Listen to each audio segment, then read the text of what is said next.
गौतम जी, अभी अभी आपने देखा हाल ही में एक फिल्म आई है आदि पुरुष करके। उसको बहुत ज़्यादा बॉयकॉट किया जा रहा है। अब हमेशा से जैसे आप कोई भी फिल्म आती है तो उसको बॉयकॉट करते हैं। अब मुझे ये समझ में नहीं आ रहा है कि वह सही है, क्योंकि कुछ लोग पक्ष में हैं, कुछ लोग विपक्ष में हैं। आप इसमें क्या कहेंगे, कितनी सही और कितनी गलत है ये फिल्म आपके हिसाब से? देखिए, अब तक की सबसे वाहियात, सबसे बकवास, सबसे निकृष्ट नौटंकी यदि किसी मूवी में हुई है तो वो आदि पुरुष में रामायण के नाम पर हुई है। जिन्होंने कभी वाल्मीकि रामायण नहीं पढ़ी होगी, जब वो आदि पुरुष देखने के लिए जाएंगे वो क्या सोचेंगे, अरे हनुमान जी की भाषा इतनी निकृष्ट थी, ये हमारे भगवान नहीं हो सकते। वो क्या सोचेंगे कि लक्ष्मण ये ऐसे दिखते थे, ये तो हमारे जैसे ही छपरी रॉक स्टार थे, हम तो बिल्कुल इसका मतलब ठीक कर रहे हैं। मतलब वाल्मीकि रामायण में क्या हनुमान ऐसे कह रहे हैं कि घर तेरे बाप का, ये मेरे बाप का, मतलब वो हनुमान धर्मनिष्ठ वेदों के प्राकांड विद्वान हनुमान है या सड़क छाप कोई छपरी लड़का है? इतनी निकृष्ट प्रकार की भाषा कोई कैसे प्रयोग कर सकता है? मतलब उस मूवी को देखकर ये तो बिल्कुल नहीं लग रहा कि ये रामायण है। ये जरूर लग रहा है कि स्पाइडरमैन और बैटमैन का कोई युद्ध चल रहा है, या फिर वो जो बच्चे वीडियो गेम खेलते हैं ना, वैसा कुछ चल रहा है। मतलब रावण को खिलजी बना दिया, लक्ष्मण को कोई रॉक स्टार बना दिया, श्री राम को ईसा मसीह जैसा दिखा दिया। कोई जैसे आज की लड़कियां टिकटॉकर्स होती हैं उल्टी सीधी वाहियात, वैसी कोई लड़की सीता बना दिया आपने।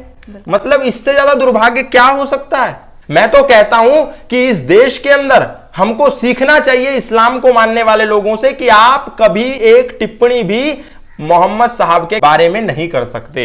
आपने कभी देखा मोहम्मद साहब का कोई सीरियल आया हो, फिर कोई मूवी बनी हो, अबू बकर पे कोई मूवी बनी हो, ईसा मसीह पे कोई सीरियल नाटक नौटंकी आती हो? नहीं, क्योंकि उनके यहां ये सख्त बैन है। लेकिन यहां पर कोई भी राम बन जाता है, कोई भी सीता बन जाती है, कोई भी हनुमान बन जाता है, उसका आचरण नहीं। मनोज मुंतशिर जैसा व्यक्ति जो राम के नाम पर अपना फेम बटोरे हुए है, जिसने उस मूवी के डायलॉग लिखे, वो बोल रहे थे कि मैं तो इतना पवित्रता से इस मूवी में काम किया मैंने कि जब मैं डायलॉग लिखने के लिए जाता था तो चप्पल उतार करके जाता था। मैंने कहा मूवी देख करके पता चल गया कि मनोज मुंतशिर क्यों चप्पल उतार करके जाते थे, क्योंकि वही डायलॉग यदि उस समय कोई पढ़ लेता तो उन्हीं की चप्पल उठा करके उनको मारता।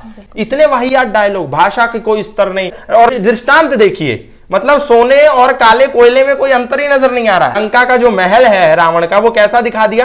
काले पत्थर का। रावण को ऐसा दिखाया मानो कई सारे अजगर उनकी मसाज कर रहे हो। और अच्छा, इन लोगों का क्राइटेरिया देखिए, इन्होंने कहा कि अब हिंदुत्व की वेव चल रही है, सनातन धर्म की वेव चल रही है, तो अपनी मूवी को हिट करके सनातन के नाम पर कैसे करोड़ रुपया कमाया जाए। तो इन्होंने क्या करा, एक नया शिगुफा छोड़ा। बोले कि दुनिया के इतिहास में पहली बार ऐसा होगा कि थिएटर्स में एक एक सीट खाली छोड़ दी जाएगी। पूछा क्यों खाली छोड़ दी जाएगी? कि जहां पर राम की महिमा होगी वहां हनुमान तो प्रकट हो ही जाएंगे, तो एक एक थिएटर में एक एक सीट हनुमान जी के नाम की रिजर्व होगी। अरे बेबुनियाद मूर्खों, ये स्टंट करके तुम सोच रहे थे कि जनता बेवकूफ है? अरे वो राम की महिमा नहीं है जो वहां हनुमान प्रकट हो जाएंगे, वो तो पता नहीं किसकी महिमा तुमने दिखा दी। तो मैं तो हाथ जोड़ता हूं अपने भारत के लोगों से कि ऐसी नौटंकी वाली मूवी बिल्कुल देखने मत जाओ। 1 रुपया भी ऐसी मूवी में बर्बाद मत करो।